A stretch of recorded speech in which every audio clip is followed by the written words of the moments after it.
Hola, amantes del arte. Bienvenidos a una nueva entrega de la aventura de los símbolos. Yo este capítulo quería haberlo cargado hace un par de semanas, es decir, bueno, o al menos antes de que terminase enero, porque forma parte del ciclo de la Epifanía del Señor, pero bueno, por circunstancias imprevistas no he podido hacerlo. Pero hoy les traigo un tema que es bastante inusual, la Virgen del Parto. Durante la Edad Media y el Renacimiento, apenas un puñado de obras de arte inmortalizaron a la Virgen embarazada.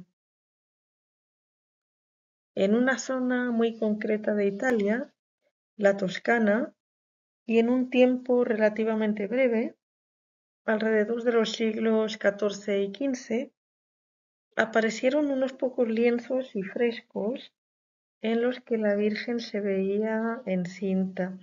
Bueno, aquí tengo que añadir que en esa época, los siglos XIV y XV, todavía estaba en Europa muy vigente la peste negra, que fue una pandemia que acabó, según las estimaciones, con unos 80 millones de personas en toda Europa.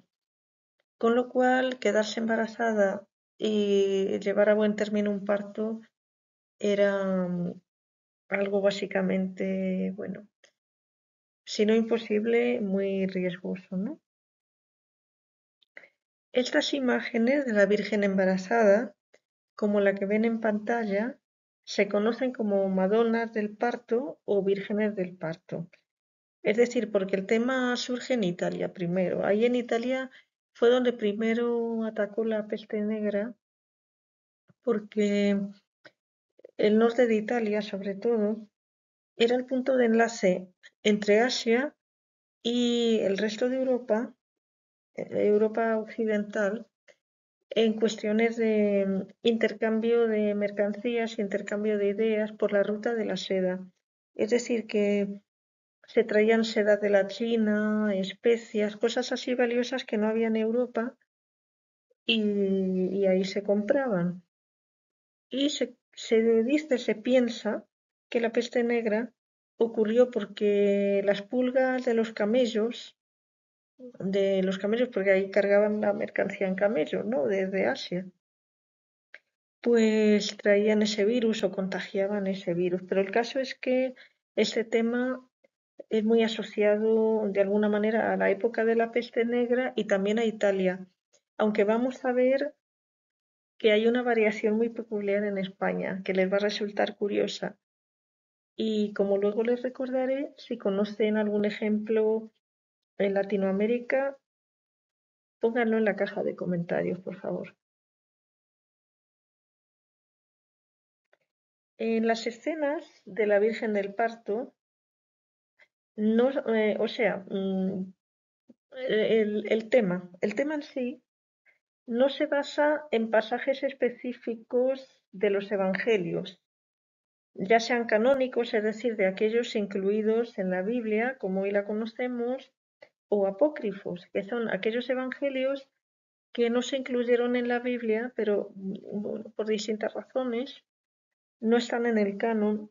Sin embargo, eh, cuentan detalles, son como más folclóricos, por decirlo de alguna manera. Por ejemplo, el viaje de la familia a Egipto, cómo fue, porque eso en la Biblia solamente se dice que cuando Herodes empezó a matar a los niños menores de 2 años, la Sagrada Familia se fue a Egipto, pero no sabemos qué hicieron allí, cómo les fue el viaje, pues ese tipo de cosas se cuentan ahí. Pero bueno, em, el tema de la Virgen del Parto no aparece ni en los evangelios que están en la Biblia ni en los apócrifos. Se basa en una tradición piadosa, es decir, de cosas que la gente se ha imaginado y ha contado de generación en generación. En esas imágenes de la Virgen del Parto, María está en la última fase de su embarazo, poco antes de nacer Jesús. un grupo de ángeles, o al menos dos ángeles, em, los acompañan, bueno, a María y a Jesús que está en su vientre. A veces también aparecen santos junto a ellos o patronos, que son las personas que encargan la obra. Ahora en un momentito vamos a ver la representación de alguno. Y si se acuerdan, si vieron el, el primer video, ¿no? El de la anunciación del arcángel Gabriel a María, que le traía un ramo de azucenas, ¿no? Como símbolo de su pureza porque son blancas. Pues aquí ella, en esta imagen que tienen en pantalla, está sosteniendo ese ramo de azucenas y está embarazada. Quiere decir que su parto es, bueno, su embarazo es virginal. Y su parto también lo va a ser porque, según la teología católica, María es virgen antes, durante y después del parto. Casi todas estas imágenes siguen un patrón iconográfico, es decir, un modelo muy parecido. La Virgen aparece de pie, a veces aparece sentada, como acabamos de ver, no siempre de pie, pero es muy habitual que aparezca de pie. Con una mano se acaricia el vientre y con la otra sostiene un libro, símbolo del Verbo encarnado. A ver qué significa este palabra del Verbo encarnado. Vamos a verlo. El concepto de Verbo encarnado viene del Evangelio de San Juan, capítulo 1, versículo 14, donde se dice, cito, y aquel que es la palabra se hizo carne y habitó entre nosotros, y nosotros vimos su gloria, gloria cual de unigénito. Bueno, vamos a explicar esto un poquito. Si recordamos el capítulo sobre la anunciación del arcángel Gabriel a María, la palabra le entra por el oído, ¿no? Y en algunas escenas se presenta como un niño diminuto dirigiéndose al oído de María. Eso quiere decir que cuando el arcángel Gabriel le anunció que iba a ser madre de Jesús y ella aceptó, quedó embarazada inmediatamente a través del oído y a través de la palabra del arcángel Gabriel. Y ese término unigénito significa que Jesús es el único hijo de Dios, pero hijo que también comparte su naturaleza divina, aunque tuviera también una naturaleza humana y se manifestase entre los hombres. Así que ahí vemos a María con la mano sobre el vientre y con el libro. Ese libro, que suele permanecer cerrado, no siempre, ya vamos a ver por ahí algún ejemplo y voy a explicar por qué en algunos casos aparece abierto. Pero bueno, ese libro que suele permanecer cerrado y muchas veces apoyado en el vientre de María, como es en esta imagen, ya les voy a dejar por ahí en el comentario del vídeo, les voy a dejar los enlaces y así más concretamente donde pueden encontrar información sobre estos temas. Bueno, pues este libro, que suele permanecer cerrado y muchas veces apoyado en el vientre de María, simboliza el paso del Antiguo Testamento al futuro Nuevo Testamento. ¿Quién inaugura el Nuevo Testamento? Jesús de Nazaret, obviamente. La presencia de los ángeles, como en este caso, este es un fresco, está pintado en una pared, ¿no? Un poquito deteriorado, pero no es un cuadro, ¿no? Está pintado en una pared. Es una obra de Piero de la Francesca. Ya les voy a dejar la información en la descripción del video, ¿no? Bueno, la presencia de los ángeles subraya el valor ceremonial y místico de la imagen. A veces, como en este caso y como en el anterior que vamos a revisitar, a veces se representa a la Virgen bajo una tienda, bajo una carpita, ¿no? Que simboliza la que preparó Moisés, esto es en el Antiguo Testamento, el libro del Éxodo. Bueno, la tienda que preparó Moisés para proteger y custodiar el arca de la alianza. Este detalle anuncia el paralelismo entre el Arca de la Alianza y Jesús. La Virgen sería la tienda, la carpita que guarda al niño. El niño sería Jesús, obviamente simbolizado en el Arca de la Alianza, que, como vamos a ver en un momento, tenía una especie de toldo, de tienda para resguardarlo, para hacerlo parecer mucho más regio. Esa sería la Virgen, y si se dan cuenta, bueno, pues aquí en esa imagen se ve que la Virgen está bajo una carpita y incluso su vestido está medio abierto porque está embarazada, pero también es una especie de toldo, en este caso de azul, de lapislázuli, que era un pigmento carísimo, que significa que la Virgen es reina de los cielos y está protegiendo al, digamos, al arca de la nueva alianza, que es Jesús. El tema de la alianza era fundamental para el pueblo hebreo, es decir, para los israelitas, para los que salieron de Egipto, que dieron lugar al actual pueblo judío. Bueno, este pueblo cultivó la idea del monoteísmo, es decir, el concepto de que existe un solo Dios verdadero. Si uno lee el Antiguo Testamento, pues cada tribu que guerreaban entre ellas tenía un dios o varios. Era habitual en aquella época, pues siglos antes de Cristo, que los distintos pueblos tuvieran varios dioses.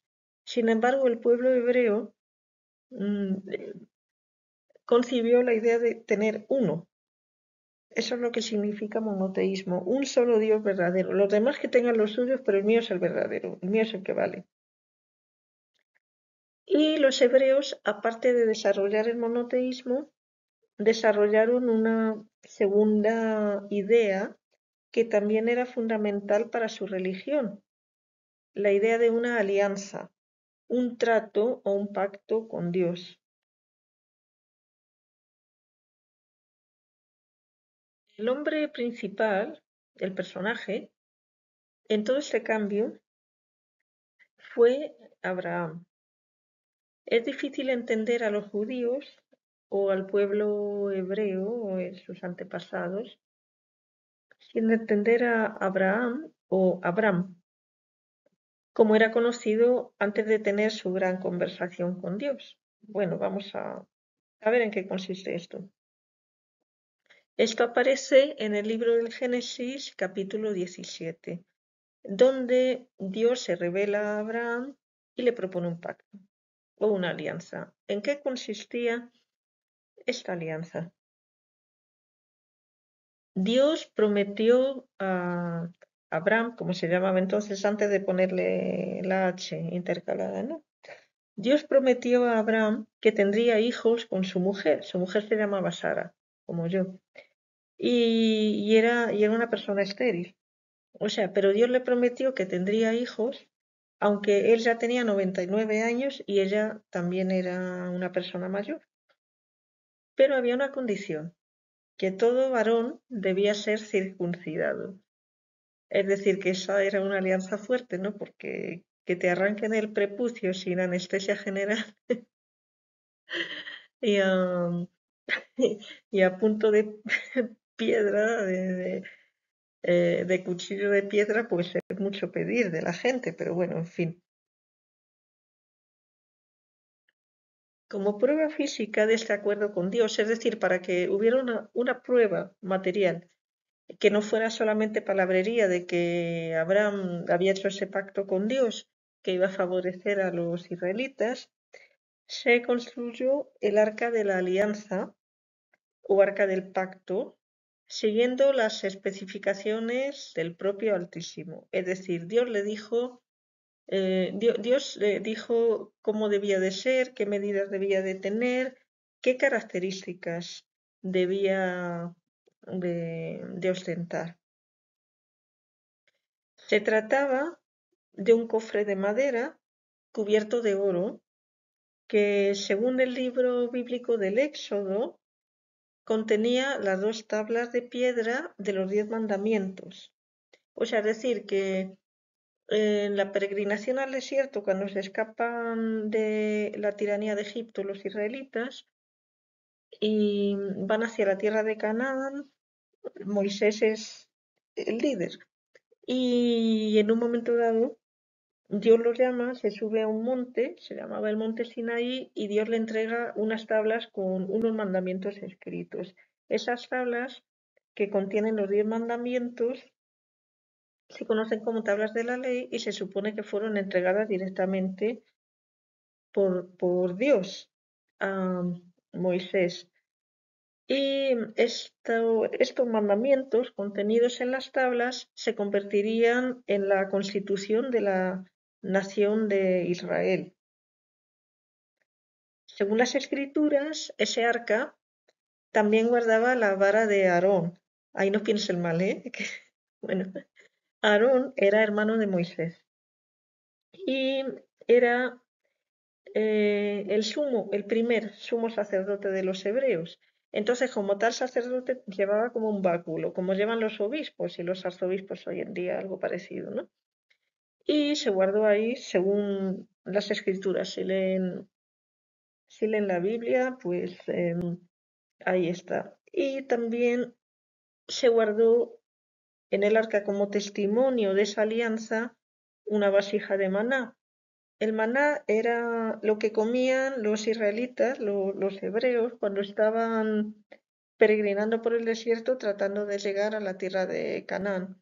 Entonces, como no hay nada en el desierto, Dios envió maná, que era una especie de escarcha, lo vamos a ver en un momentito, que no parecía comida, o sea que, pero bueno, que era alimento en realidad, y se guardó una vasija. Con eso, en el arca de la alianza, para probar que Abraham y su pueblo habían hecho tal pacto con Dios.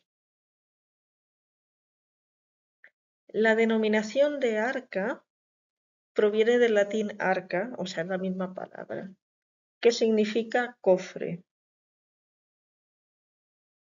Pero como el Antiguo Testamento está escrito mayormente en hebreo, lo que se nos ha conservado, pues la palabra hebrea teba probablemente deriva de la palabra babilónica. Bueno, el pueblo de Babilonia era un pueblo muy fuerte, muy belicoso, muy imponente en la época en la que se escribió el Antiguo Testamento. Entonces, bueno, pues los babilonios tenían una historia anterior, más antigua que el Antiguo Testamento, porque son un pueblo de, bueno, milenario y ellos tenían su propia historia del diluvio, de un diluvio que se recoge en un texto que se conoce como Epopeya de Gilgamesh. O sea, Gilgamesh es como un héroe de, a ver, ¿cómo se diría? Eh, un héroe de creación que cuando él surge nombra las cosas, es un poquito como Adán, ¿no? Pero en la mentalidad de los babilonios surge y empieza a nombrar las cosas y las cosas se materializan. Bueno, pues en la epopeya de Gilgamesh se habla de un arca, de un barco, que era como el de Noé. El término arca en la Biblia, o sea, ya Gilgamesh de alguna manera salva a la humanidad con ese arca, pero bueno, el término arca estaba imbuido de significado teológico con la misma palabra utilizada para el barco de Noé, la canasta que flotó por el río Nilo con el niño Moisés, que fue, bueno, puesto en una canasta, abandonado por decir así, y la hija del faraón lo rescató y lo adoptó. Y la caja, es decir, el arca de la alianza, que finalmente contenía los mandamientos. Estos tres ejemplos de arca, de barco, como uno lo quiera llamar, de cosa flotante que salva algo o alguien, flotante o llevado en hombros, que sigue siendo flotante, ¿no? Bueno, esos tres ejemplos de arca se entenderían como recipientes de salvación. Aquí vamos a ofrecer unos extractos del libro del Éxodo, capítulo 25, donde Dios explicó a Moisés cómo deseaba que construyera el arca de la alianza. Son relevantes para entender las representaciones de la Virgen del Parto. A ver, vamos a citar esto literal de la Biblia. Dios le dice a Moisés: haz un arca de madera. La recubrirás de madera, aquí me equivoco, de oro. Ay, Diosito, la recubrirás de oro. Perdonen, gente, que ya saben cómo soy. A ver, la recubrirás de oro por dentro y por fuera, y con una moldura de oro todo alrededor. Dios sigue diciéndole a Moisés: harás también un propiciatorio de oro puro. Bueno, ¿qué es un propiciatorio? Un propiciatorio es un lugar donde pasan cosas buenas, pero en este caso es donde Dios se iba a manifestar. Cada vez que quería hablar con Moisés y hacerse de alguna manera perceptible, pues se iba a subir ahí encima del arca, ¿no? Entonces, harás también un propiciatorio de oro puro, harás dos querubines de oro batido, a los dos extremos del propiciatorio, uno a cada lado y formando un solo cuerpo con él. Es decir, que las alas de los querubines debían estar, digamos, paralelas al propiciatorio, que era la parte de arriba del arca, donde Dios iba a aterrizar, básicamente. Harás un velo de lino fino, trenzado con púrpura violeta, escarlata y carmesí, todo ello con querubines artísticamente bordados. Este velo, esto es importante, tome nota, este velo servirá para separar el lugar santo del lugar santísimo. Bueno, en la teología católica, y esto ya lo hemos visto un poco en el tema de la visitación de María a Isabel, en la teología católica, María es el arca de la nueva alianza porque acogió en sí a Jesús, es decir, todo el contenido de la voluntad de Dios, igual que el arca de la alianza de Abraham y, bueno, Moisés fue quien lo construyó, Abraham fue quien hizo la alianza, la primera alianza. Pues igual que ahí contenía todo el testimonio del, digamos, del pacto de Dios con el pueblo de Israel, es decir, las tablas de la ley, el maná que mantuvo a los israelitas en el desierto durante 40 años, que tardaron 40 años, yo no sé cómo, pero bueno, 40 años tardaron, pero 40 es un término simbólico. Alguna vez voy a hacer sobre numerología, algún capítulo. 40 años en llegar a la tierra de Canaán y por ahí van comiendo el maná que caía del cielo, que era como una escarcha así poco apetitosa, pero cuando se la metían en la boca, sí, bueno, sabía mejor. Y, a ver, no me quiero reír de la Biblia, pero es que a veces es inevitable. Bueno, pues igual que el arca de la alianza contenía el maná, que era una prueba del pacto con Dios, las tablas de la ley, obviamente, los mandamientos que constituyen lo que hoy día es, mm, em, digamos, la práctica em, israelita, contenía la vara de Aarón, que fue el primer sumo sacerdote, pues en la teología católica María es el arca de la nueva alianza porque acogió en sí a Jesús, es decir, todo el contenido de la voluntad de Dios, mientras que antes era algo material, ahora con María es el propio Dios hecho hombre. María recibió en su seno a aquel que es la alianza nueva y eterna, que culminó con la ofrenda de su cuerpo y de su sangre. Cuerpo y sangre recibidos de María, es decir, antes que hacían los israelitas cuando iban por ahí por el desierto, ofrecían carneros, cabritos, etcétera. Y en este caso es el propio Dios quien se ofrece. Eso se llama la nueva alianza y además ya no es solo un Dios para los israelitas o hebreos, como los quieran llamar. Es para todos, porque si leemos por ahí las cartas de San Pablo y las otras cartas bíblicas, la carta a los hebreos, por ejemplo, etcétera, es un Dios para todos. San Pablo se rompió los cuernos, perdón por hablar así de castiza, predicando a los griegos, a los gentiles. Por eso se le llama el apóstol de los gentiles. O sea, es una alianza que es para todos, no solamente para un pueblo.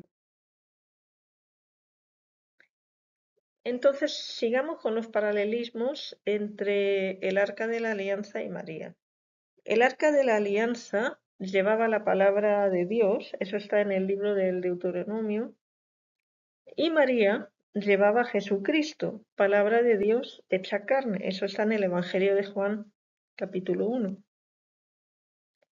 David dice en el libro de los Reyes, ¿quién soy yo para que el arca de mi Señor venga a mí? Cuando iban por ahí todavía, o sea, el arca conservada por el pueblo de Israel. Isabel, la pariente de María, dice, ¿quién soy yo para que la madre de mi Señor venga a visitarme? Y eso está en el Evangelio de Lucas, capítulo 1, versículo 43. Cuando el arca volvió, bueno, que estuvo por ahí peregrinando, David saltaba y danzaba delante del Señor. Está en el capítulo, en el libro segundo de Samuel, capítulo 6, versículo 14. Cuando María visitó a Isabel, el niño saltó de alegría en su vientre. Es decir, como David cuando vio el arca empezó ahí a bailar, rumba samba mambo, pues cuando María visitó a Isabel, eso ya lo vimos en otro capítulo, el niño saltó de alegría en su vientre. Eso está en el Evangelio de San Lucas, capítulo 1. El arca de Dios permaneció 3 meses en la casa de Obededón. Está en las Crónicas, en el libro bíblico de las Crónicas, en el primero de Crónicas. María permaneció 3 meses en casa de Isabel. Esto está en el capítulo primero del Evangelio de San Lucas. En ese momento, esto está en el Apocalipsis, gente. No se olviden del libro del Apocalipsis porque es muy importante para entender muchas obras de arte de cualquier tipo, pintura, escultura, arquitectura. Hay que tenerlo en cuenta, ¿no? Bueno, entonces este pasaje del Apocalipsis también relaciona el Arca de la Alianza con la Virgen María. Y dice así, en ese momento se abrió el templo de Dios que está en el cielo y quedó a la vista el Arca de la Alianza. Y apareció en el cielo un gran signo, una mujer revestida del sol, con la luna a sus pies y una corona de 12 estrellas en su cabeza. Esto está en Apocalipsis capítulo 11 y Apocalipsis capítulo 12. Colocar a la Virgen María sobre una tienda, una carpita, un toldo, como es el caso que estamos viendo aquí, se entendía como prefiguración del cuerpo eucarístico de Cristo, contenido en la Virgen Iglesia, digamos. La Virgen es como una personificación de la Iglesia, porque sin la Virgen no habría nacido Cristo. Em, y también se entiende como el maná, ¿no? Que solamente puede ser vista con los ojos de la fe, porque según el Antiguo Testamento, o sea, los israelitas no pensaban que el maná era algo comestible, decían vaya miércoles de comida, pero bueno, era comida. O sea, había que tener fe para comer aquello, igual que en cualquier católico que tenga fe se come el cuerpo de Cristo en la Eucaristía. O sea, el episodio sobre el maná se narra en Éxodo, libro del Éxodo, capítulo 16. Y la historia nos dice, eso es lo que yo les comentaba sobre la falta de fe, ¿no? La historia en Éxodo capítulo 16 nos dice que los israelitas, estando en el desierto de Sin, comenzaron a perder su fe y desconfiaron de Moisés y Aarón, que era el hermano de Moisés, el sumo sacerdote, pensando que iban a morir de hambre y sed. ya que no había comida ni agua a la vista. Para concluir, la Virgen del Parto es un episodio poco frecuente en el arte. Era más que nada un tema de devoción privada. No es un tema narrativo, sino una pausa de meditación íntima con la Virgen que reflexiona sobre el futuro nacimiento de su hijo y su papel de madre. Para algunos teólogos, este tema significaba que la naturaleza humana de Jesucristo era verdaderamente humana y no creada primero en el paraíso, como sostenían otros doctores heréticos de los primeros siglos y sucesivamente medievales. Es decir, había gente que pensaba, no, Jesús ya ha sido creado en el paraíso, ¿no? Eso no es así, según la teología católica, sino que ha nacido realmente de una mujer en el momento en que Dios decidió que así debía ser. Y por eso es tan importante la representación de la Virgen del Parto. Gracias, gente. Bueno, cualquier duda, ya saben, en la caja de comentarios y cualquier comentario también es apreciado y espero que les haya gustado. Les voy a poner un plus, es decir, em, tengo ahí unas imágenes que no quería incluir aquí porque se hace muy largo el vídeo y si no, no lo van a mirar. Así que nos vemos, gente, que los quiero mucho.